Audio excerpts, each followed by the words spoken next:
정말 반갑습니다. 저는 영광이 처음입니다. 예, 오늘 주제는 보시는 바와 같습니다만은, 저는 김영수 교수님이 이제 쓰신 아까 간신 3부작 중에서 제일 높이 평가하고 또 제가 많이 도움을 받았던 책은 간신학입니다. 미국 여행 때도 갖고 가서 빠짐없이 읽었고, 중국 여행 갈 때도 그 책을 봤는데, 제가 방송 나가가지고 역사는 간신전을 읽어야 된다. 왜냐? 충신 얘기는 똑같다. 뭐 국가에 대한 충성, 또 절제력, 무언가 또 목표의식, 대부분 성공 스토리는 똑같은데 국가가 망하는 스토리는 너무 다양하다는 거예요. 그러니까 이런 실패의 역사가 배울 게 많은데 그중에 간신만큼 재미있는 역사가 없다는 거예요. 또 저는 군사 전문가입니다만은 많은 장교들하고 얘기할 때 승전사가 아니라 패전사를 공부해야 그게 진짜 지식이다, 이런 얘기를 많이 합니다.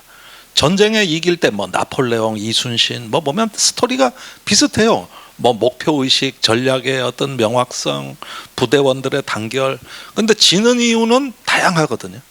그래서 이제 톨스토이인가 그런 말 한 적이 있죠. 사람이 행복해지는 이유는 비슷한데 불행해지는 이유는 다양하더라. 그러면은 사실은 부정적 사고 속에서 배울 게 많은 거거든요. 뭔가 실패하고 무너지고 이러는 것 속에서 우리가 그 속에서도 뭔가 희망이 있지 않을까? 또 그 여러 어떤 서사 이런 것들을 갖다가 이렇게 한번 살펴보다 나면 훨씬 풍부하다는 거, 이런 부분이 있는 거죠. 그러니까 역사는 사실은 국가를 완전히 파국으로 이끈 하나의 실패의 역사, 그 중에 인간의 역사, 이런 것들이 훨씬 배울 점이 많다. 그래서 저는 간신학 이걸 참 추천해드리는 바이고, 또 재밌습니다. 굉장히 재밌어요. 저는 우리 김영수 교수님의 그 스케일을 감당을 못하겠어요. 그 사마천의 사기부터 해가지고 36개도 또 뭐 이런 전략서도 많이 보시고, 번역서 중에는 이제 중국의 전략서 뭐 이런 것들도 굉장히 많이 있단 말이죠. 제가 그거 평생 읽어도 다 못 읽어요. 그 정도로 방대합니다. 그래서 그 풍부한 어떤 역사의 어떤 큰 물줄기를 일일이 다 이렇게 탐험하듯이 또 이렇게 섭렵을 하시고 그거를 책으로 만들고, 이런 과정들은 우리 같은 사람들이 참 감당하지 못할 스케일이다.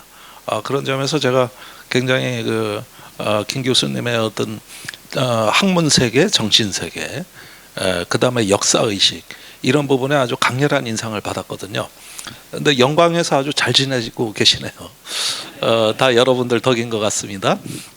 자, 이게 뭐 선의 평범성이다, 이런 주제로 거창하게 좀 했는데, 제가 최근에 한 2만 페이지 정도 되는 내란 이제 그 각종 자료들, 뭐 진술조사만 해도 한 3천 페이지가 넘고, 재판 방청기, 국회 내란 특위 보고서 뭐 이런 것들 하다 보니까 자료에 짓눌려서 사는데, 계속 이런 걸 갖다가 정리를 해 나가는 과정에서 이제 저런 제목이 떠오르는 거예요. 자, 1980년에 광주에 공수부대가 왔단 말이죠.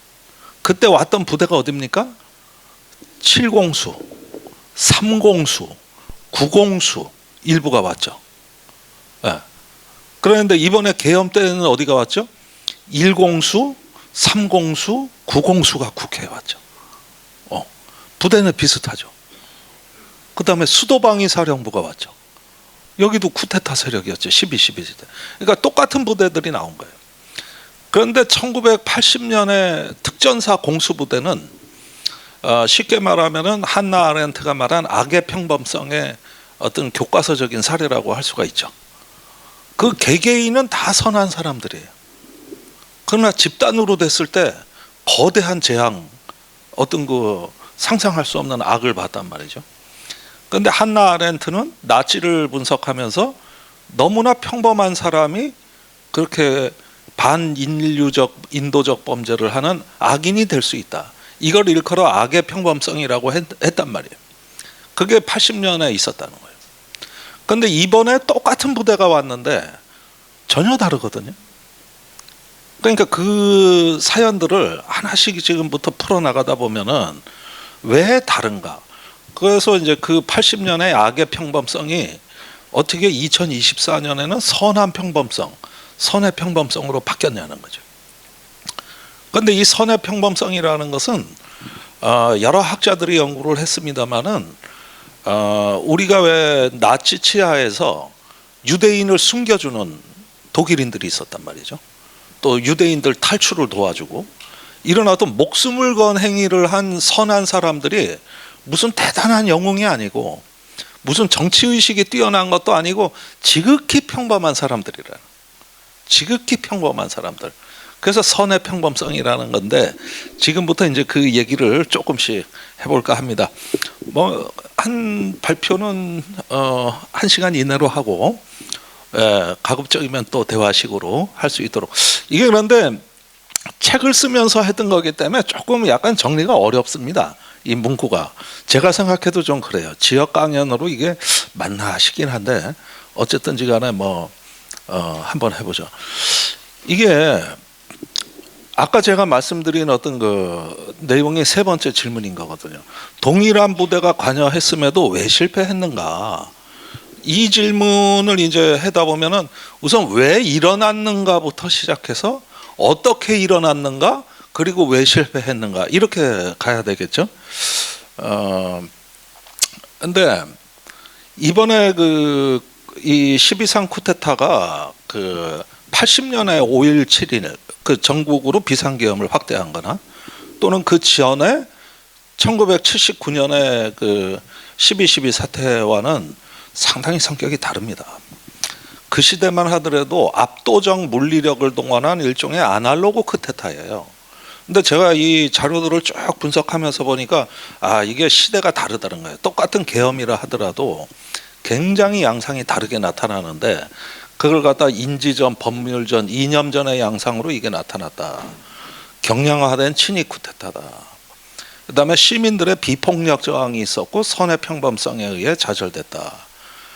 이런 것들을 갖다가 정부나 국회 같은 데서 기관에서 다시 재정리하고 재조사를 해야 되는데 지금 그걸 하는 기관이 없습니다.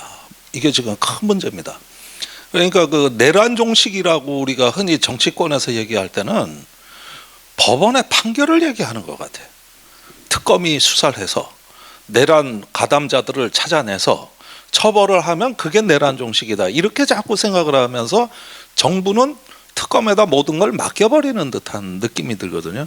이건 굉장히 위험한 사고입니다. 이렇게 하시면 안 돼요. 정부가 자체적으로 조사를 해서 이 사건의 기원과 성격과 그 내용을 밝혀가지고 이 내란의 전모를 구성해주고 사법 처리는 그 중에 일부에 불과한 건데 지금 정부나 어떤 입법기관에서도 이걸 손을 놓고 있다는 것은 큰 문제죠. 그러면서 내란 종식을 이야기한다는 게 저로서는 좀 이해가 안 간다는 거예요. 그래서 사법적 단죄를 넘어 정부 주도의 구조적인 조사, 기록, 제도화 이런 부분들이 내란 종식이라는 거예요. 그러니까 93년도에 문민정부가 뭐 했습니까? 하나회 척결했습니다. 율곡비리 그거 무기도의 비리 조사했어요. 그거 법원에 맡긴 게 아닙니다. 정부가 책임의식을 가지고 12.12 내란의 가담자들의 주도원 세력인 하나회를 발본사건하겠다. 그 다음에 무기도의 비리로 다 잡아넣겠다. 이렇게 해가지고 비로소 군사 권력을 해체시킨 거거든요. 이게 정부가 주도하고 자체적인 조사를 통해서 됐지 어디 법원이 이런 걸 해줍니까? 그래서 이번에도 내란을 종식시킨다고 할 때는 그 단계까지 나가야 된다. 이런 건데요. 왜 그런가 하면 여기서부터는 조금 어려운 얘기가 이제 시작이 되는데 제가 그 내란 관련 기록들을 쭉 보다 나니까 이게 오래전부터 사실은 일어날 법한 사고였던 겁니다. 여러분도 영광에 어디 교통사고 혹시 많이 나는 데 있어요? 외곽도로라든가 뭐 근처에 뭐 이상하게 그 지점이라는 게 있는 거죠. 어딘가가 있는 거야. 위험한 구석이. 군대가 그랬다는 거야. 왜 그랬느냐? 기억 한번 해보시죠. 이명박 박근혜 때 댓글 공작이라고 기억나시나요? 네. 그건 뭐냐? 군대가 인터넷 커뮤니티에 댓글 작업한 거죠. 그렇지 않습니까? 그것만 했습니까? 국정원도 했고 방첩사도 했고 심리전단도 했고 다 뛰어들었습니다. 전부 다. 막 몇백만 개씩 댓글 냈어요. 이랬죠. 또 이제 저기 그 민간인 사찰했죠.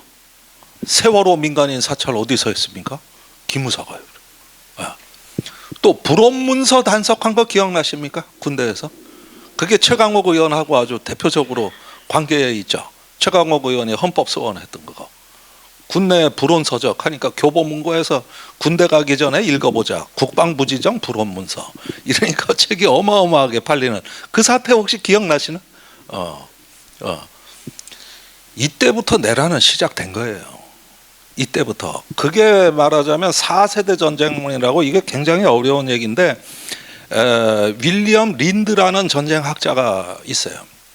이 사람이 쓴 제4세대 전쟁론을 군대에서 전부 다 교육을 시켰어요. 이 4세대 전쟁론에 따르면은 북한이 휴전선이나 서해에서 전쟁을 하는 게 아니고 남한의 종북 세력하고 손을 잡아서 여론전을 하고 있다. 후방에서 분란전을 하고 있다. 이걸 분란전이라 그래. 분란전. 그래서 이거를 막으려면은 우리도 해커를 양성해가지고 인터넷 댓글을 뿌려야 된다. 이게. 이런 군사 교리를 만들었다고. 그게 4세대 전쟁론인데 이걸 전부대를 교육시키고 그 다음에 댓글 공작이 들어가는 거거든요. 그러다가 최근에 와서 이게 5세대 전쟁론으로 바뀌어요. 전쟁인지 모르게 수행되는 비가시적인, 비물리적인 공간에서 전쟁이 벌어진다 이거예요. 그러니까 제가 지금 무슨 만화 같은 얘기를 하는데 실제로 다 있는 얘기입니다. 그러다가 최근에 이게 인지전이라 그래가지고 커그니티브 워페어, 인간의 마음이 전쟁터라는 거지. 이게 나토에서 처음 이제 이게 발표가 되는데 가짜 뉴스라든가 선동적인이라든가 아니면 어떤 유튜브 알고리즘이라든가 이런 것들을 적국이 우리 사회 내부에 침투해서 뿌려버리면은 국가가 완전히 이제 혼란에 빠진다는.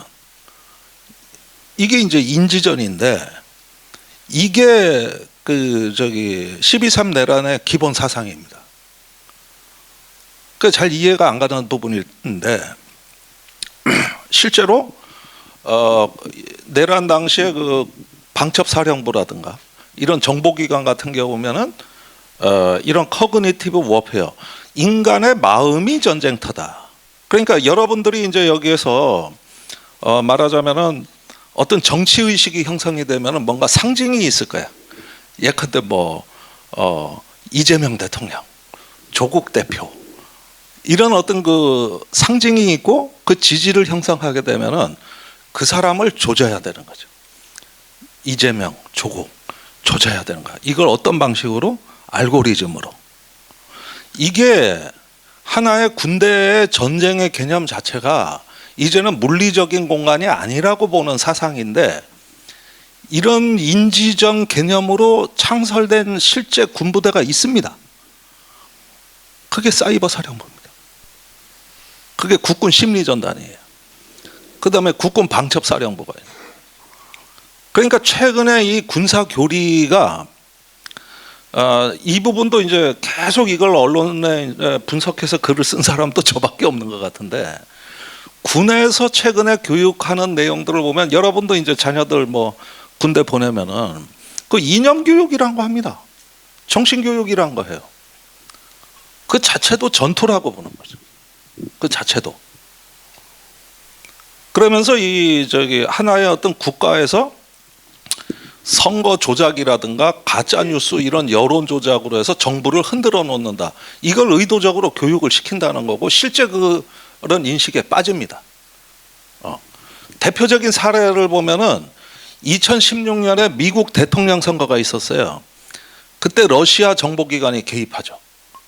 그래가지고 트럼프를 지지한단 말이에요. 트럼프를 이렇게 하고 힐러리를 떨어뜨리려고 그러죠. 트럼프가 더 좋거든, 러시아 입장에서.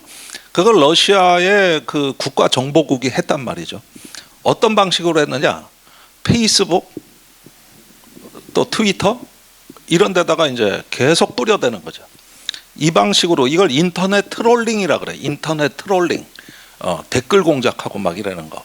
그다음에 그 개인 계정들 이렇게 알고리즘으로 가짜 계정 만들어서 막 뉴스 포스팅하는 거. 이걸 인터넷 트롤링이라고 하는데 이게 2016년에 실제로 일어났습니다. 그런데 최근에 이제 우리 군대가 오랫동안 평화가 유지되다 보니까 북한이나 중국이 우리를 그렇게 침략한다고 가르치는 거예요. 그러니까 이번 쿠데타도 그 가만히 보면은 윤석열의 담화에서 계속 나오는 얘기가 중국입니다. 그 중국이 뭘 하느냐? 해커를 동원해 가지고 우리 사회 내부에 침투해서 선거를 조작하고 여론까지 조작했다. 그래서 선관위하고 여론조사 꽃이 들어간 거예요. 그래서 들어간 거예요. 이게 논리적이라니까. 굉장히 논리적이라고요. 그러니까 여러분들의 마음이 전쟁터가 되는 거예요. 그런데 이 인지정 교리를 갖다가 이제 저 권력에서 이런 걸 갖다가 스터디를 하는 과정에서 인지전에 대한 방어 태세를 갖추는 것이 아니라 자기의 우호적이지 않은 주변의 여론 정치 환경이 전부 다 적대시 되는 거죠. 그리고 군대가 이런 어떤 그 무너지는 나라, 이렇게 가짜 선거, 가짜 여론에 군대가 나서서 바로 잡아야 된다. 이게 윤석열 메시지였던 겁니다. 그러니까 조금 이게 좀 우리로서는 약간 좀 황당하기도 하고 새로운 얘기기도 하지만은 요즘에 안보 개념이라는 게 어느새 재구성돼 있던 거예요. 그러다 보면은 이런 뭐 댓글 공작, 불온 서적 이런 것들은 낮은 단계 공작이고 조금 높은 수준에서의 공작은 뭐냐? 여론 형성이 되는 심장부를 물리적으로 타격해서 그래서 전복시켜 버리는 거. 이게 쿠데타의 본질이 되는 겁니다. 그게 선관위하고 여론조사기관을 습격한 기본 사상이자 이유가 되는데 이걸 누가 주로 얘기를 많이 하느냐? 대통령 본인, 그 다음에 김용현 국방장관, 여인영 방첩사령관입니다. 그러니까 진술조사에 이렇게 나와요. 이 사람들이 보는 세계관을 제가 설명을 드리는 거예요. 여러분들한테. 그거를 설명드리는 거예요. 그러면은 전통적인 군대는 뭐냐 하면은 전방에서 북한을 잘 지키는 거, 휴전선에 별일 없는 거, 간첩 내려오면 잡는 거, 이런 게 전통적인 안보인데 지금은 그게 아니라 야, 인간의 마음이 전쟁터야. 그러니까 해커를 양성해 가지고 감시를 한다든지, 그 다음에 알고리즘, 어디에서 반정부 여론이 형성되는가 하는 것들을 찾아내는 거거든요.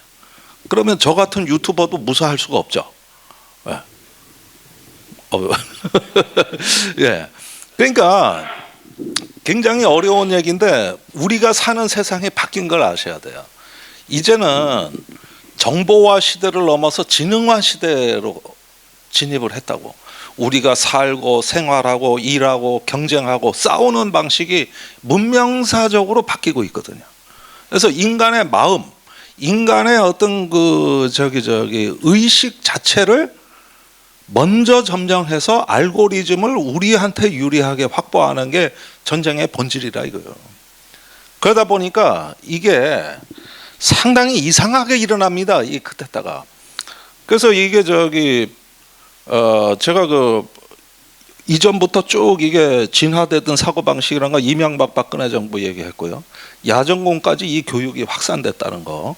사실은 여러분들 주변에 군대 간 아이들 한번 얘기 들어보세요. 정신교육 엄청 세게 합니다. 요즘 군대가. 엄청나게 세게 해요. 완전히 인간을 바꿔놓는다니까. 그러니까 이런 부분들이 최근 계속 강화되어 온 거고, 그 다음에 그게 현실화된 게 포고령 1호의 2항입니다. 가짜뉴스 여론 조작을 금지한다 이거지. 그러면서 이게 포고령 2항에 들어가게 된 경위가 방송국이나 언론사를 그냥 점령하는 게 과거의 쿠데타였다면은 이제는 그게 아니에요. 딱딱 찍어가지고 정확하게 찍어서 단전단수 해버리고 그 알고리즘에 그 언론사의 서버를 확보하라 이거예요. 이게 쿠데타가 되는 거예요. 선관위하고 언론사의 서버, 이걸 디지털 포렌식을 하라는 거예요. 이걸 빼내라는 거죠. 이거를 핵심적으로 해야 된다 이거죠. 그 다음에 또 이런 얘기도 있어요. 그 쿠데타를 준비할 때 처음에는 군인들이 반대했거든, 사령관들이. 그러니까 여인형이 이제 쿠데타 사흘 전에 국방부 장관 공간에 김용현을 찾아가서 마지막으로 반대했다고. 이거 군인들이 안 따릅니다. 그러니까 너는 방첩사령관이 그런 얘기 하지 마라. 이건 대통령이 하시는 일이다. 근데 네가 반대하면 어떡하냐. 그러면서 김용현이 방첩사령관한테 중요한 얘기를 합니다. 자, 잘 봐라.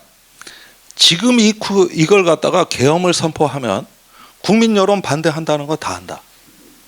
군대 따를지 말지 불안할 거다. 다 알아. 그런데 막상 계엄을 하고 난 뒤에 중요한 한 가지가 있는데, 선거관리위원회 서버에서 부정선거 증거만 발견되면 그러면 여론은 뒤집혀.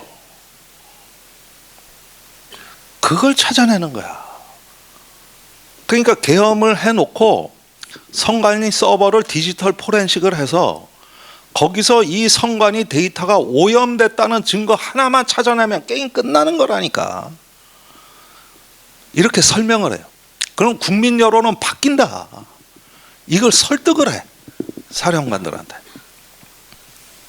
이 이야기가 정확하게 인지전입니다. 그러니까 인지전에 나오는 교리 중에 서사무기라는 게 있어요. 서사무기, 스토리 웨폰이라 그러는 건데, 이게 뭐냐 하면은 그럴듯한 이야기, 누가 우리 선거를 조작했고 여론을 조작했다는 그럴듯한 이야기, 그 다음에 국가 공공기관의 데이터가 오염됐다는 아주 작은 증거, 이거 하나면 되는 거야. 그러면 다 뒤집혀, 여론은. 그래가지고 계엄에 성공한 다음에 대대적인 홍보 내지는 공보 활동까지 하는 TF까지 만들어 놓은 거예요. 이걸 제일 중시한 거예요. 이게 계엄사에 공보처가 있었던 거예요. 공보처. 이게 제일 먼저 활동이 시작됐다니까, 그날 밤에. 이런 내막들이 언론에 잘 안 나오는 거죠. 그러니까 이 포고령 2항이 굉장히 중요한데, 이거를 갖다 계엄이 선포되자마자 그 정치인 체포조라든가 선관이 그 압수수색 들어가는 팀들한테 포고령을 2항에 근거해서 쳐들어가라 이거지. 이렇게 해가지고 빠른 시간 내에 교육이 되는 거거든요. 자, 그러면은 요게 조금 12.3 계엄의 특징이 조금 이제 감이 느껴지실지 모르겠어요. 과거의 계엄은 압도적 무력으로 입법과 행정 기능을 완전히 장악하는 데 목표가 있다면은, 지금의 계엄은 규모를 축소하되 여론 형성의 심장부, 국회와 선관위, 여론조사기관을 우선 정밀 타격해서 그 심장부를 타격해서 거기서 증거를 잡아서 국민들한테 이걸 갖다가 폭로해버리면 게임 끝난다. 이렇게 계산을 했던 거죠. 상당히 지능적이라. 이게. 자, 그래서 이게 이제 방첩사가 쿠데타 전에 인지전 TF를 만들고, 그 다음에 이게 여인형 사령관 실제 지시사항입니다. 방첩사 유튜브를 만들어라. 방첩사 유튜브를 왜 만들어? 나중에 선전해야 되니까. 그 다음에 그 인지전 전문 연구소도 만들고 뭐 이런 것들이다. 그 다음에 외부에 그 부정선거를 주장하는 극우 유튜버들을 아는 사람 목록을 만들으라는 지시까지 합니다. 한꺼번에 다 일단 동원시킬 수 있는 이런 시스템이 또 필요했던 거죠. 그 다음에 서버 장악, 이건데 선관위에 있는 그 서버가 세 군데 있어요. 과천 선거관리위원회, 수원 선거연수원, 관악선거관리위원회. 이 서버를 카피를 하라는 거예요. 카피. 이게 제일 중요합니다. 그런데 이게 그 선관위 서버가 일종의 디지털 요새거든요. 이걸 서버를 카피하게 한다면은 이거는 국가급의 어떤 디지털 포렌식 기관이 들어가야 되는데 방첩사가 그 능력이 안 돼요. 그래서 국정원에 그 디지털 사이버 수사팀하고 검찰의 과학수사 대응팀이 그 다음 순서로 들어가기로 돼 있는 겁니다. 그 기관 아니면 이게 불가능하다는 거죠. 자, 그렇게 해서 제가 그 여러 가지 자료를 검토하다 보니까 이게 언론에서 이 쿠데타의 성격이 굉장히 심리전이고 여론을 장악하기 위한 어떤 그 로직으로 짜여졌다. 이 부분을 갖다가 설명을 못 해내는 겁니다. 예, 이게 제가 준비하는 건데 이런 거 책에 쓰면 재밌을까? 좀 보실라나? 예, 굉장히 어려운 대목이에요. 예, 제가 심혈을 기울이는 거죠. 그 다음에 이 사람들이 아무렇게나 준비한 게 아니라 법률과 이념전을 같이 병행해서 준비를 했는데 이게 뭐냐면은 이제 헌법과 법률의 긴급권 이걸 최대한 활용할 수 있고 확장하는 전략들이 있었고 이건 오래전부터 준비해왔다. 2023년부터 해왔어요. 그 다음에 이념전 절대 자유를 내세운 메시아적 권위주의 정부를 구상했다. 그러니까 이 사람들이 보기에 우리나라 입법, 사법, 선거 요 세 개 시스템은 중국에 완전히 포획된 그 일종의 납치당한 기관들이기 때문에 자유를 외치는 권력자가 이걸 해방시켜야 된다는 거죠. 그러니까 상당히 어떤 그 메시아적 사고로 진화하고 있었단 말이에요. 메시아적인 사고로. 자, 계엄 편람에 중요한 변화가 있었습니다. 이게 2024년 판에서 이제 개정이 되는데 여러분들 혹시 법률 용어로 통보와 통고의 차이를 알아요? 통고, 통보 이게 어떻게 다를까? 이게 법률 용어로. 이게 굉장히 중요한 차이가 있습니다. 통고는요 이런 거예요. 여러분들 이제 교통 위반하면 과태료 나가잖아요. 이게 통고입니다. 그러니까 알려주되 너의 의무를 알려주는 거예요. 네가 해야 될 의무가 있어. 돈을 납부해. 사회봉사해. 이런 걸 통고라 그러는 거거든요. 근데 통보는 뭐냐? 그런 의무사항을 알려주는 게 아니라 하든 말든 알고 있어. 이거는 통보라 그래. 통보. 다르죠? 네. 합격자 통보입니까? 통고입니까? 통보죠. 네. 너 합격했어. 올라오든지 말로마든지 마음대로 해. 합격했다는 거 알려줬어. 이건 통보지. 반면에 뭡니까? 예비군 훈련 오세요. 이건 뭡니까? 이건 통고가 되는 거죠. 우리나라 계엄이 어떻게 돼 있냐? 선포를 하잖아요. 국무회의를 통과하면 국회에 어떻게 하게 돼 있어요? 법에 통고하게 돼 있습니다. 그러니까 무슨 얘기냐? 국회가 접수를 받아야 유효한 거예요. 아시겠죠? 이걸 슬쩍 통보로 바꾸는 거예요. 왜 바꿨을까? 이게 2024년에 바꿔. 그렇죠. 그 다음에 또 한 가지가 바뀌어요. 이것도 내가 참 어렵게 찾아내는 건데, 야, 진짜 나 참. 자, 그 다음에 뭘 바꾸는가 보니까, 전시 비상계엄은 군이 대통령한테 건의해서 선포하는 거죠. 국방부 장관이. 그렇잖아요. 그러면 군이 대통령한테 아무렇게나 건의할까? 그게 아니지. 우선 지금 사태가 비상사태냐 아니냐를 봐야 될 거 아니야. 그죠? 그런데 헌법에 뭐라고 돼 있습니까? 전시, 사변, 이에 준하는 사태라고 돼 있죠. 그러면 전시, 사변, 이에 준하는 사태에 치안력만 갖고는 행정 통치가 불가능하면 군대를 동원한다. 이걸 계엄이라고 그러는 거예요. 이걸 계엄이라고 하는 건데, 그러면 지금 이 전시사변이라는 군사 상황을 누가 판단하는 거냐? 합참의장이 하는 겁니다. 그러니까 합참의장이 우리나라 군서열 1위 아니야, 그죠? 군사 지도자냐? 그러면 이 합참의장이 지금 군사 상황이 심각합니다. 장관님, 이거 비상사태 선포해야 되겠습니다. 알았어. 내가 대통령한테 건의할게. 이게 절차라는 거야. 그런데 2024년 판에 뭐가 빠지냐? 합참의장의 건의를 빼버린 겁니다. 자, 보세요. 국방부 장관하고 대통령이 그냥 술 마시면서 유튜브 보고 계엄 선포해도 되는 거야. 이렇게 된 거야. 실제 그렇게 됐어. 실제로. 자, 정교한 장치들 아닙니까? 통보냐 통고냐, 합참의장의 건의가 있었냐 없었냐, 이게 전부 다 이 시행규칙에 이 실무편람에 나와 있는 얘기들인데 이걸 다 바꿔놓은 거야. 이게 2024년 초에 전부 바뀝니다. 그러면 상당히 중요한 의미가 있는 거죠. 그러니까 이때가 계엄 선포의 전 단계로서 하나의 어떤 준비의 조치가 뭐가 이루어지는 걸 우리가 알았어야 되는 거예요. 알았어야 되는 거죠. 물론 민주당이 이 계엄 선포 의혹을 제기하고 잘했어요. 잘했는데 여기까지는 못 파고들었지. 여기까지는. 이걸 공개를 안 하니까. 비공개로 했단 말이야. 그 다음에 이상한 지시가 내려가. 바꾼 다음에 이전에 계엄 편람이 다 있을 거 아닙니까? 제대로 된 거? 각 부대에도 있고 다 있어요. 다 배포하거든요. 그걸 전부 수거해서 파기해라. 파기한 결과를 보고해라.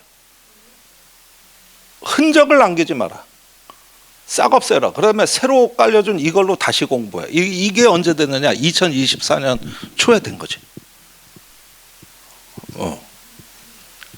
그러니까 이 법률적인 것도 그냥 검토한 게 아닙니다. 그런데 이런 법률 검토를 누가 했는지도 지금 안 밝혀지는 거예요. 못 찾아내는 거죠. 이걸 특검이 하겠습니까?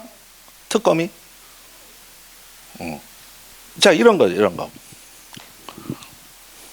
이런 일이 일어났다.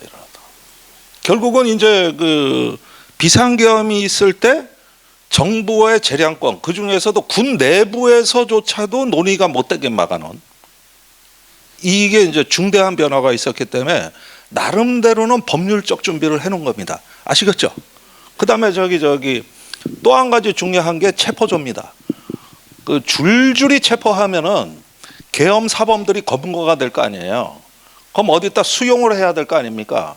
노상원 수첩엔 전방 가서 그냥 폭사시키자고 돼 있고 연평도에서 그냥 어쩌지 했는데 처음부터 그럴 수는 없는 거예요.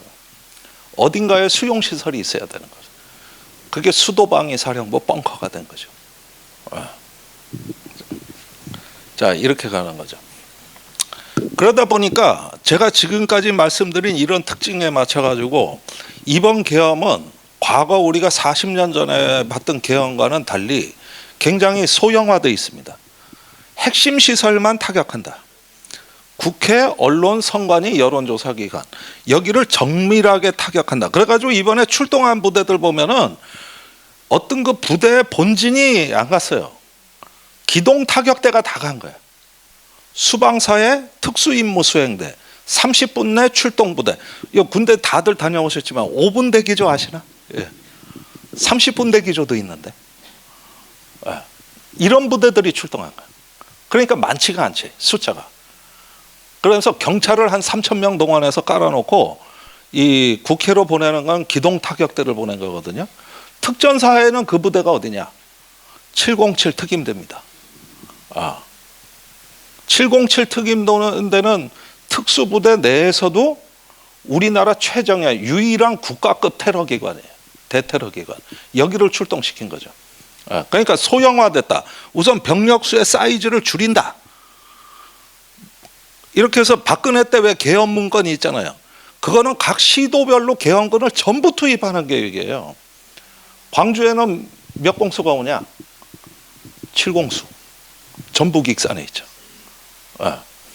그 다음에 서울에는 1공수, 3공수, 인천에 9공수, 그 다음에 충청북도 증평에 13공수. 이러면은 이제 이런 병력들을 시도에 하나씩 떨어뜨려 넣어야 되고, 그거 갖고는 부족할 거 아닙니까? 그러면은 이제 기계화 사단, 이거를 몽땅 동원해. 그래서 1차 동원 병력 규모가 6,000명이었어요. 경찰 빼고도 최정예 6,000명을 동원한다는 게 박근혜 계획이었거든요. 근데 이번에는 1,500명 동원됐습니다. 1,500명. 사이즈를 줄이죠.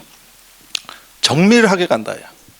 두 번째는 경량화인데, 이게 특임 신속 기동부대 위주로 가고 비살상 무기를 하고 차량을 활용한다. 그러니까 무슨 얘기냐면은 장갑차로 출동하지 않고 버스로 갑니다. 그 다음에 헬기를 투입하죠. 이렇게 해가지고 옛날 쿠데타는 탱크하고 장갑차로 밀어붙여야 되거든. 근데 이번엔 그걸 뺀다고. 그래서 가벼운 전력으로 가가지고 이 워리어 플랫폼이라고 해서 그 야시경 그거 2천만 원짜리요 한 개. 무지하니 비싸 그거. 이 입은 옷 장비하고 이게 헬멧만 그게 2천만 원짜리라고. 거기에 저격용 총하고 그 다음에 저기 5.6mm 권총 소총탄 9mm 권총도 갖고 가고 그 다음에 모의 슈루탄 케이블 타이 진압하는 3단봉 이런 걸 갖고 들어가는 겁니다. 그러니까 과거 쿠데타하고는 조금 다르죠. 그 다음에 기동화 이거 헬기 블랙호크 그건데 특수전 투입인데 UH-60 블랙호크 헬기 12대를 동원해서 저기 충북 음성에서 출동을 시킨 거예요. 이래가지고 12대로 실어 나르면은 자 보세요. 이 계획이 이게 실패할 수가 없는 게 특전사 707 부대 이미 준비시켜 놨잖아. 헬기 준비시켜 놨잖아. 그러면 비상계엄 선포하고 H아워 즉 국회 점령 목표 시간이 몇 시냐? 밤 11시였습니다. 11시까지 헬기로 국회 점령하게 돼 있었던 거예요. 아무 문제 없어요. 근데 왜 안 되지 이게? 내가 보기에는 굉장히 스마트한 계획이에요. 이렇게 작고 빠르고 기습적으로 하는 거야. 그러니까 박근혜 때 계엄 문건만 해도 명분을 축적하고 소요 사태가 일어날 때를 기다려서 어디 한 군데서 폭력 사태가 일어나면 그거를 빌미로 해서 계엄을 선포하고 처음에는 위수령을 선포했다가 두 번째는 경비계엄을 선포했다가 안 되면은 비상계엄을 전국으로 확대한다. 이 시나리오였거든. 다 필요 없어. 위수령 필요 없어. 경비계엄 필요 없어. 그냥 비상계엄으로 바로 가. 그 다음에 명분 무슨 뭐 이런 거 그건 나중에 얘기하고 일단 헬기를 투입해. 얼마나 빠릅니까? 이거 기습전이고 속도전이라고. 이렇게 됐던 겁니다 이게. 그런데 놀라운 일들이 벌어지기 시작하죠. 자, 여태까지 얘기한 소형화, 경량화, 기동화되다 보니까 군에서 1,200명, 경찰이 3,700명 동원되는데 이건 선관위까지 다 포함한 거니까. 그러니까 병력수가 작아요. 그 다음에 목표는 국회 본청, 중앙선관위, 여론조사기관, 방송사 데이터센터. 준비는 특임단 내 바디캠. 이건 뭐냐면 헬멧에 카메라 달려가지고 통제하는 겁니다. 그 다음에 비살상 무기, 테이저건이라고 아시나? 테이저건.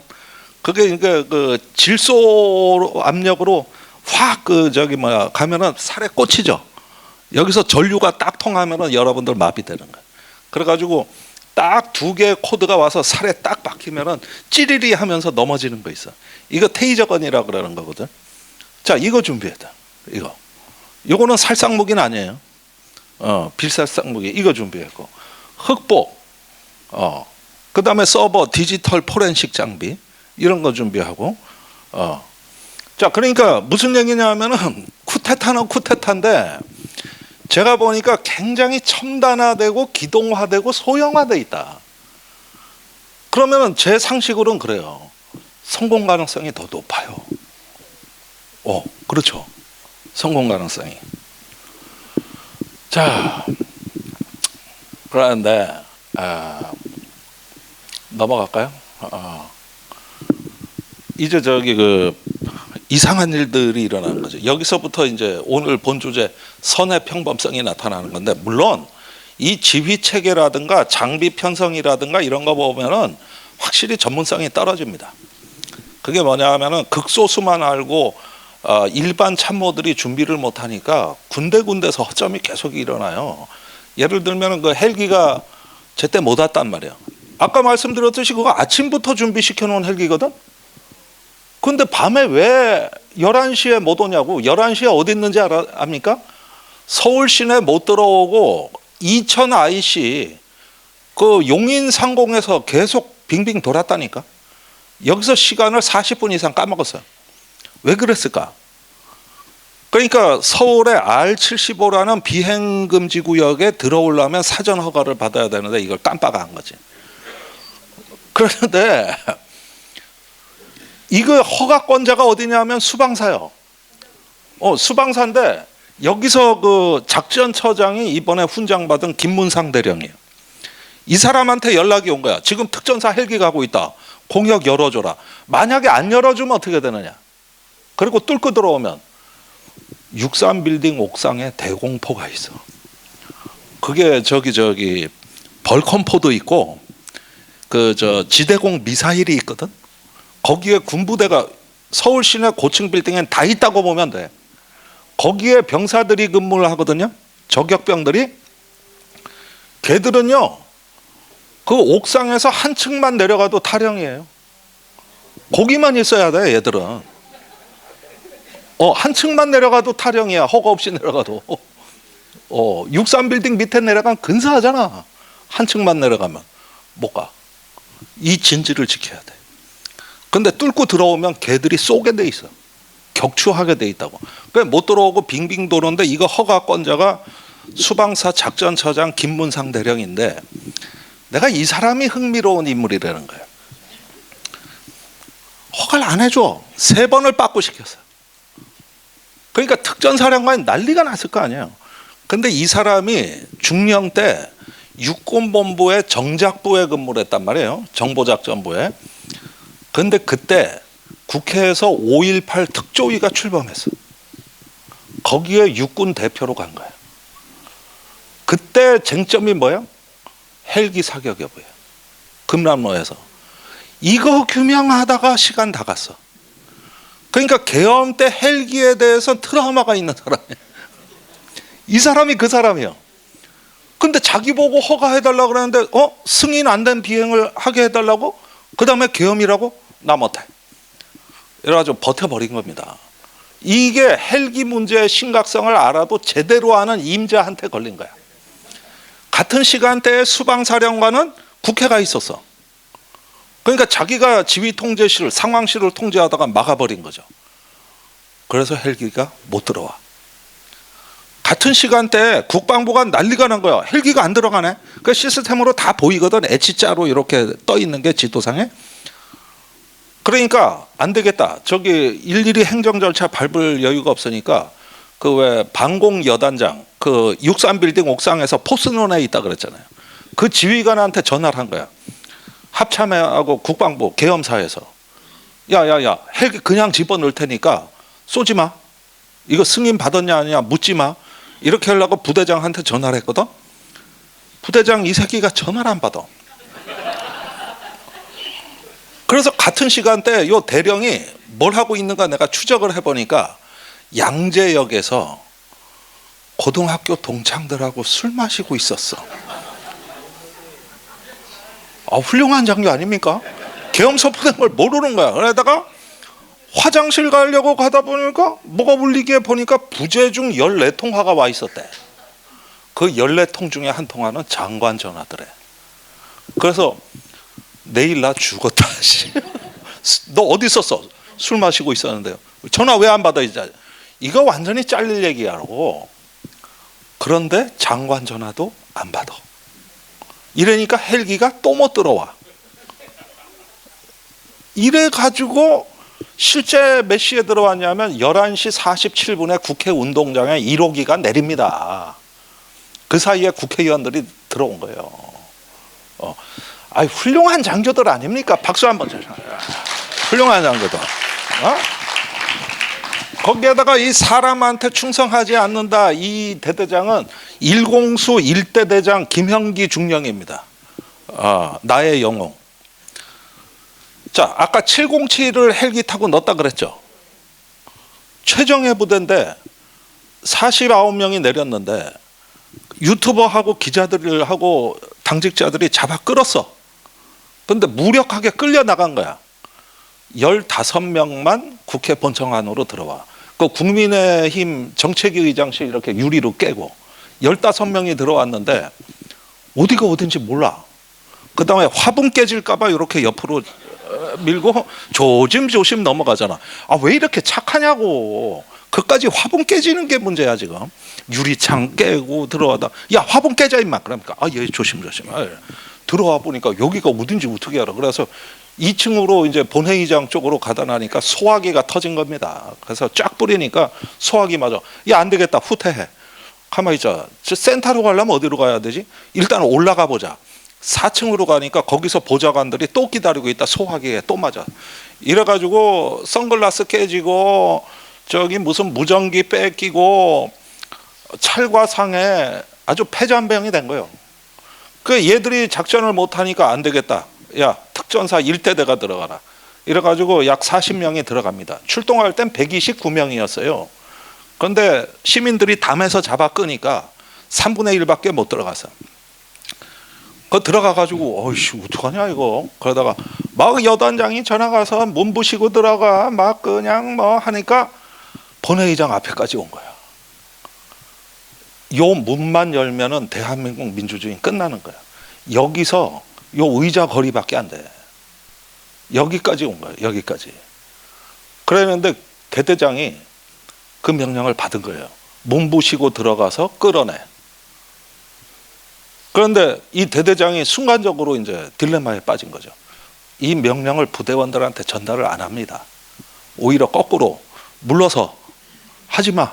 근데 한 명이 어떤 시민한테 이 안면을 가격당했는데 얘들이 2종 격투기로 단련되는데 진짜 거짓말 안 하고 3m를 나가 떨어지더라는 거야.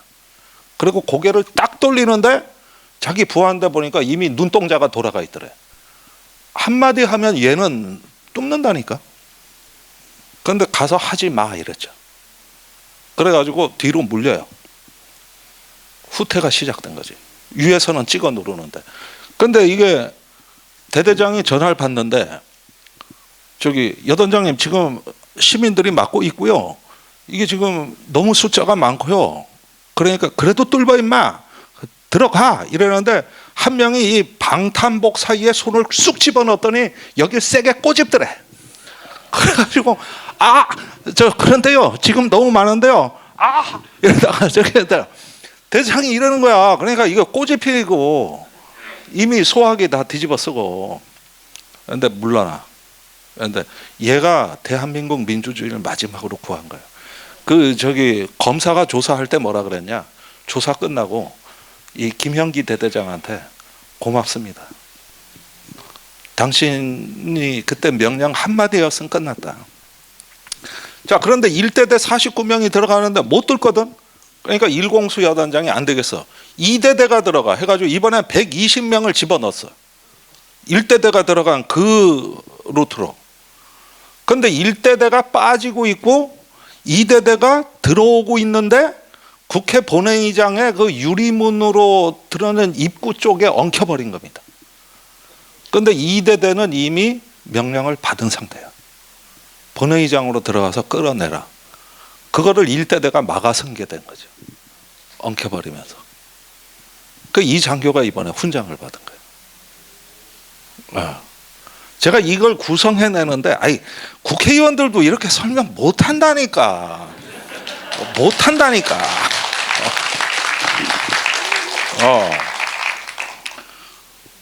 그 다음에 이게 시민들의 또 비폭력이 이게 뭐냐면은 인간 방패가 되고 차량을 에워싸고 그러니까 수방사의 그 특임대대장 같은 경우는 국회 버스로 도착하자마자 사령관으로부터 담을 넘어라는 지시를 받았죠. 그 다음에 선발대로 간 12명은 이미 담을 넘어 들어갔었어요.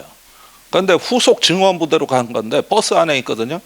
그때 버스 안에 지휘자가 지역대장 김석진 대위입니다. 김석진 대위.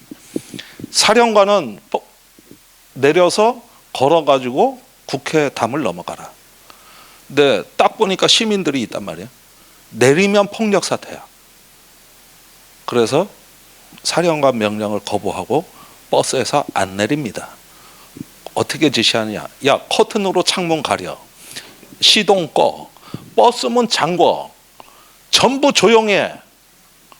내가 책임져. 이래서 개헌 끝날 때까지 기다려.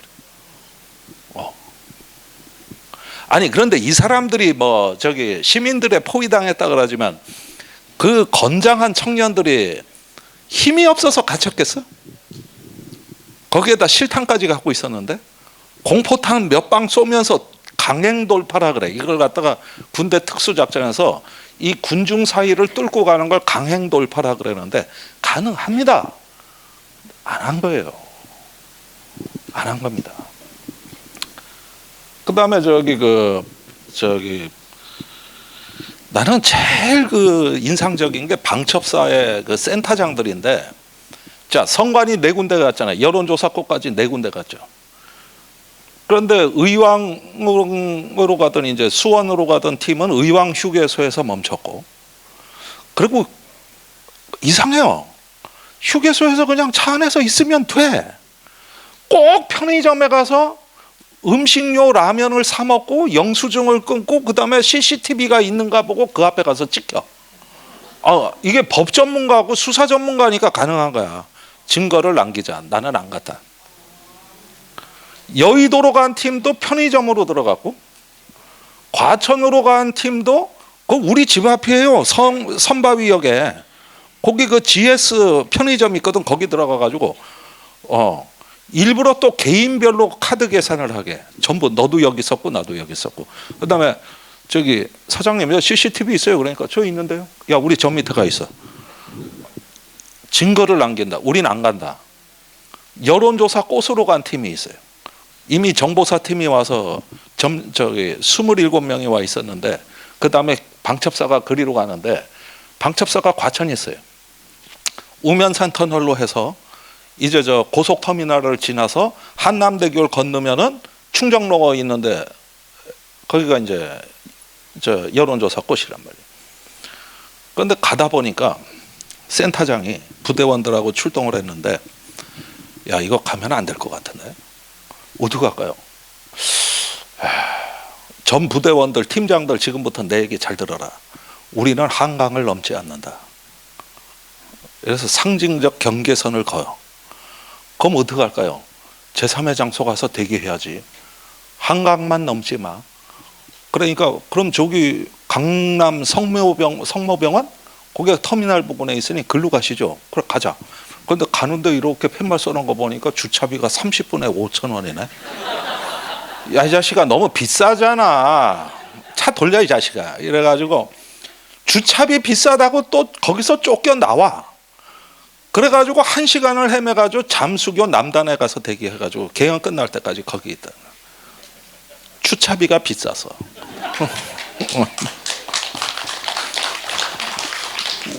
재밌는 자들 아닙니까?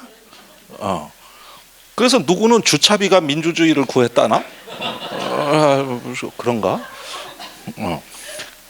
그러니까 이런 어떤 부분들이 저기 뭐냐면은 정권 수뇌부가 메시아적 권위주의, 말하자면 우리가 절대적 자유, 순수 자유를 추구하는 세력으로서 대한민국의 입법과 행정을 해방시킨다는 것들이, 이게 부대원들이 듣기에는 귀신 씨나라 까먹는 소리거든. 이게 법이 있단 말이에요. 그러니까 밑에서부터 진영과 기세가 무너지기 시작하는 거고 현장 지휘관들이 말을 안 듣는 거죠. 근데 이게 굉장히 중요합니다, 여러분들. 군대에선 항명이잖아. 그런데 아까 얘기했던 일대 대장 김영기 중령이 저하고 만나서 했던 얘기는 이거예요. 난 참 어렵게 인터뷰를 했는데, 당신 그때 문 부시고 들어가라 그럴 때 어땠냐? 그러니까 저한테, 의원님 징역 3년이 떠올랐습니다. 징역 3년 왜? 그 계엄이 선포되기 사흘 전에 해병대 전 수사단장 박정훈 대령이 검찰로부터 3년 구형을 받았습니다. 그 뉴스를 봤다. 아, 항명하면 저렇게 되는구나. 나도 징역 3년이겠구나. 그런데 내가 징역 3년을 받으면 아래 부하들은 범법자가 안 됩니다. 그러면 순간적으로 생각한 거는 내가 징역 3년 살고 말자. 부하들은 지켜야 될 거 아니냐. 요 생각밖에 없었는데 그 생각밖에 없었어. 그러니까 아니 다른 생각도 좀 있었는데 뭐야. 그러니까 애가 셋이고요. 대출금이 있고요. 올해 연금 해당되는데 완전히 엿됐다. 징역 3년 받으면 다 날라간다. 내가 그 얘기를 듣고 나니까 대단한 영웅들이 아니라 생활인들이고 직업인들인데 바로 그런 사람들이 놀라운 용기와 도덕심을 우리한테 보여주더라 이거예요. 이 사람들이 뭐 선거 때 민주당을 찍었는지 어쨌는지 전 몰라요. 알고 싶지도 않아. 너무 평범하고 군대가 좋아서. 이 김형기 대대장은 2등병으로 입대했다 시험 봐서 부사관이 됐다가 다시 장교로 시험 봐서 된 간부사관 출신이에요. 자긴 특전사가 좋아서 왔다는 거예요.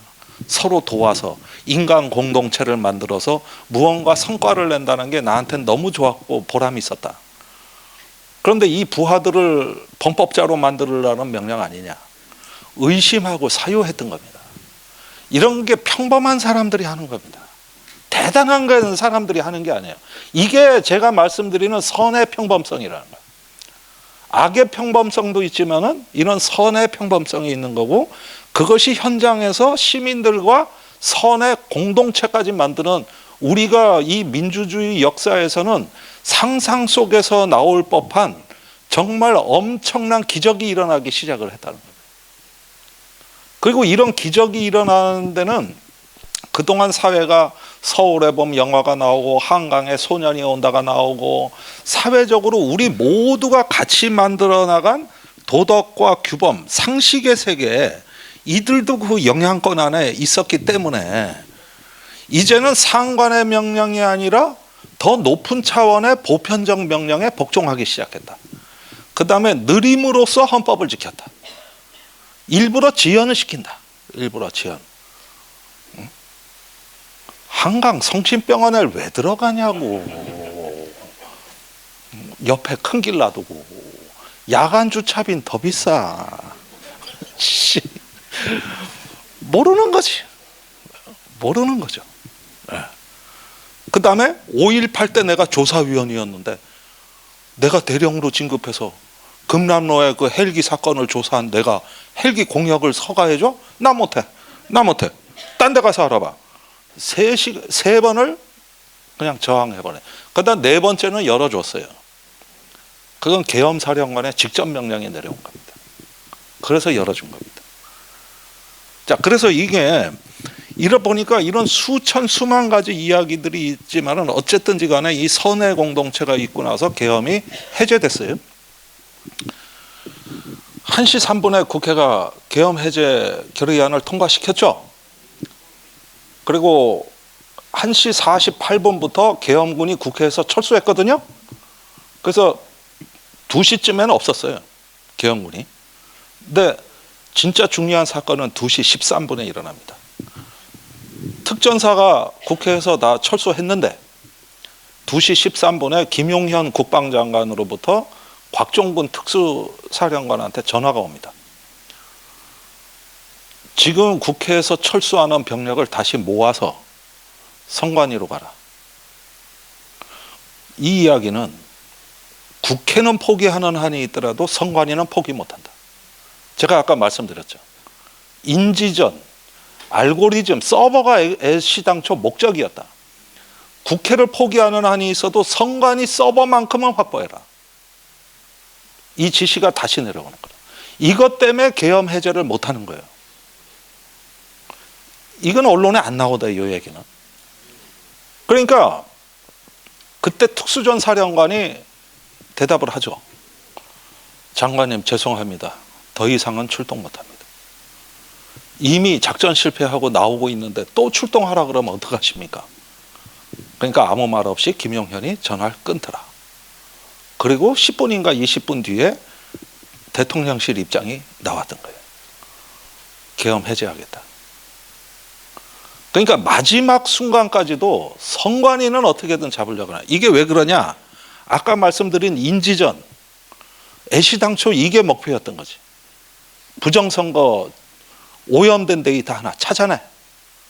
그러면 저 국회는 다 불법 집단이야. 딱딱 논리 체계가 나온다 이거였던 거죠. 그런데 특전사가 말을 안 듣는 거예요. 말을. 이렇게 해서 계엄을 계속 끌고 나갈 힘을 잃고 그때 국방부 특히 김용현 장관이 깨닫습니다. 이젠 군대에 내 명이 안 먹힌다.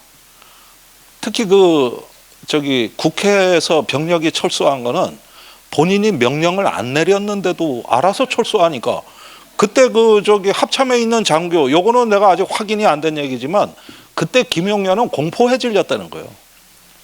국회에서 철수한 병력이 어디로 간다는 얘기냐? 내가 철수 명령을 안 내렸는데 용산으로 쳐들어오는 거 아니냐? 아니 실제 그 공포심이 있었다는 거예요. 실제로 더 명령을 내리면은 용산으로 쟤들이 오는 거 아니냐? 그럴 만도 한 게 조상현 대령이라고 있어요. 수방사의 군사 경찰 단장이요, 대령. 이 사람이 국회가 계엄 해제를 1시 3분에 하자마자 즉각 수방사의 후속 출동 부대가 그때 서강대교 북단 마포의 생활키움센터라는 데 있었다고. 거기에 버스가 주차돼 있었는데 걔들이 국회로 출동을 해서 서강대교를 한 3분의 1쯤 넘어왔어. 그때 조상현 단장이 딱 전화를 해가지고 여의도로 진입을 하지 마라. 지금부터 모든 진입 명령은 취소한다. 다시 되돌아가라. 서강대교 북단으로 되돌아가. 그러니까 서강대교 위에서 유턴이 어떻게 되냐? 뒤에는 차량이 있고 빠꾸를 못 하잖아 이거.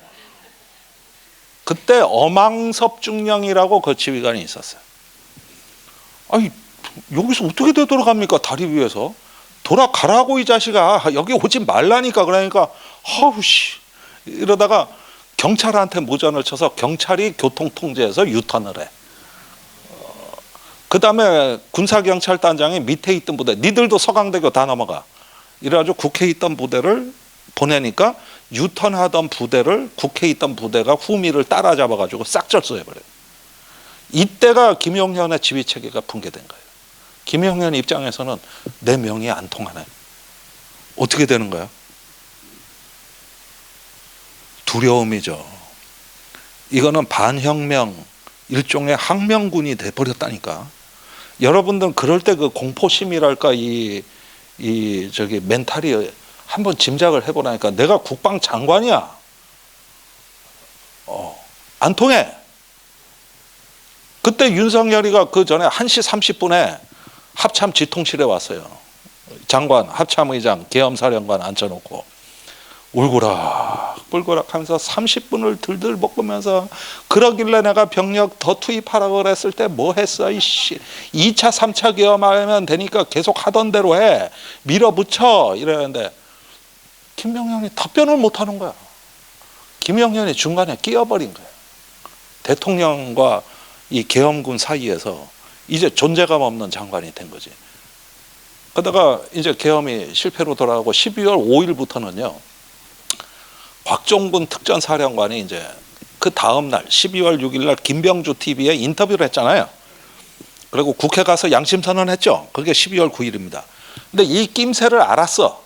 국방부하고 대통령실이. 그래서 회유를 하려고 대통령이 전화가 옵니다. 12월 5일 날 전화가 와요. 그때 참모들하고 회의 중이었거든.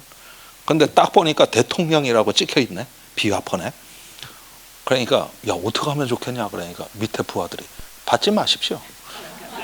야 그래도 대통령인데. 아니 받지 마세요. 아이, 그러니까 안 받는 게 낫겠지 해가지고 전화 씹어버렸어. 아니 전화도 안 된다니까 이제. 안 돼.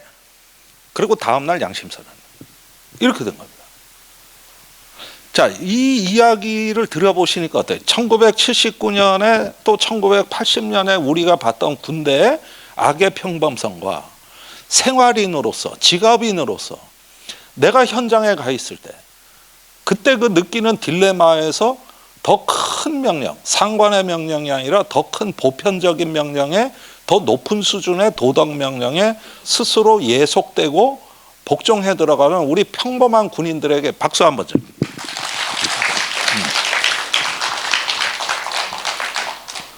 그래서 이제 이런 것들이 나오는 겁니다. 그래서 이 비영웅적 평범성이다. 이게 비영웅적 선의 평범성이라는 거. 그건 우리 시민 모두의 힘이라는 거죠. 그럼에도 불구하고 그 후과는 너무나 심했습니다. 지금 출동 병력 중에 1000명이 넘는 그 계엄군으로 출동했던 병력이 트라우마 치료를 받고 있어요. 그런데 본인은 겉은 내색을 안 하고 참 잘 견디는 듯 보이지만 문제는 군인 가족입니다. 한번 그 특전사 옆에 식당에서 군인 가족이 들어갔다가 반란군 가족이라고 식당 주인한테 내쫓겼거든. 그 중학생 딸이 있었어. 그러니까 이제 가족이 난리가 난 거야. 우리 아빠가, 우리 남편이 저 화면에 나오는 적이 있었다고? 우리 앞으로 어떻게 살아? 이렇게 되니까 어쩔 수가 없어요. 수원시, 용인시의 지방자치단체의 생활건강센터 있죠? 그 심리치료 하는데 거기에 지금서 군인 가족들 케어하고 있다고. 이 상황까지 간 거예요. 그래서 1000명 중에서 70명은 심각한 단계고 3명은 긴급 조치가 필요한 사람. 이게 올해 2월 달 통계예요. 완전히 무너졌다니까. 대한민국의 정예 무력이 완전히 붕괴된 거야. 완전히. 그러니까 일부 예비역 장군들은 그러죠. 무슨 군대가 저렇게 약해? 무슨 영웅들이 저렇게 나약해? 국회 가서 저런 오합지졸이 어디 있어? 이러면서 비웃어요. 여기에 또 상처받는 거야. 근데 그런 오합지졸과 진용이 무너진 것은 그 사람들 개인이 약해서가 아니라 그게 바로 헌법의 힘이고 우리 시민사회가 쌓아오는 높은 수준의 도덕 기준이 이걸 이뤄낸 우리의 성과인데 그걸 갖고 비웃는 예비역 장군들이 대수장이라고 있어요. 대한민국 지키는 장성단 모임인가 그 부정선거 주장하는 거기서 이런다고. 그러니까 영웅의 서사는 붕괴됐고 부끄럽고 이랬을 때 제가 이제 그 1979년과 80년의 사례에서의 비극적 트라우마가 이제는 희극적인 해피엔딩으로 저는 결말이 나는 하나의 힘을 받다는 거거든. 그러니까 이걸 가지고 우리가 시민의 역량이라고 보고 그들을 포용해 줘야 된다고 하는 게 제 입장입니다. 이게 바로 내란종식이에요. 그렇게 해서 저기 아까 얘기했던 인지전, 법률전, 그 다음에 저기 이데올로기전 이런 형식들의 그 잔재들이 지금 군에 남아 있는데 이런 것들을 개혁하는 건 특검이나 법원이 하는 게 아니라 정부가 하는 거다. 자체 조사를 하고 그 다음에 무너진 이 마음들을 추스려서 우리가 하나의 어떤 그 선의의 공동체를 회복해 나가는 나는 이거보다 더한 내란 종식은 없다고 봅니다. 자, 그래서 이제 마칠 때가 된 것 같아요. 시간 다 됐죠? 지났어요? 재밌어요? 네. 이런 게 책으로 나오면 얼마나 재밌겠어. 내가 또 이거 이렇게 예고편으로. 그런데 이 쓰는 사람 입장에서는 얼마나 고달프겠어. 이 개인적인 얘기를 다 담아야 되니까. 그 다음에 마지막으로 우리 시민들이 얼마나 위대했느냐. 그 707 요원들이나 특수부대 요원 중에 이렇게 대오를 이탈해서 고립된 요원들 있잖아요. 시민들한테 완전히 포위됐을 때 처음에는 때리기도 하고 콜라병 집어던지고 발로 차고 이러는데 누군가 나서서 말리더라고. 때리지 마라. 이 사람들 잘못 없다. 그래가지고 안전하게 되돌려 보내줘죠. 안전하게 한 명도 부상당하지 않도록 안전하게 되돌려 보내줬고 그 다음에 선글라스 뺏기고 장비 뺏긴 계엄군들 있잖아요. 치욕이잖아. 그럼 가서 다시 뺏어와야 될 거 아니야. 포기하더라고. 뺏긴 건 뺏긴 거야. 그 다음에 아까 얘기했던 그 김형기 대대장은 법정에서 윤석열한테 나는 사람한테 충성하지 않습니다. 이거 얘기한 중령 대대장. 그때 소화기로 얻어맞고 콜라병에 얻어맞고 할 때 어땠어요? 그러니까 우리가 맞을만 해서 맞았던 겁니다. 부대원들한테 그렇게 교육시켰다. 그러면서 제가 하는 유튜브를 다 본 거예요. 이 사람이. 그래서 저는 전혀 얼굴도 모르고 이름도 몰랐던 사람과 새로운 대화가 시작되는 거거든요.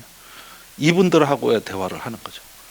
이런 걸 통해서 이 이야기를 이제 완성해 나가는 이게 이제 개봉 박두 되는 겁니다. 기대하시고 정말 여러분들이 잘해 오셨다.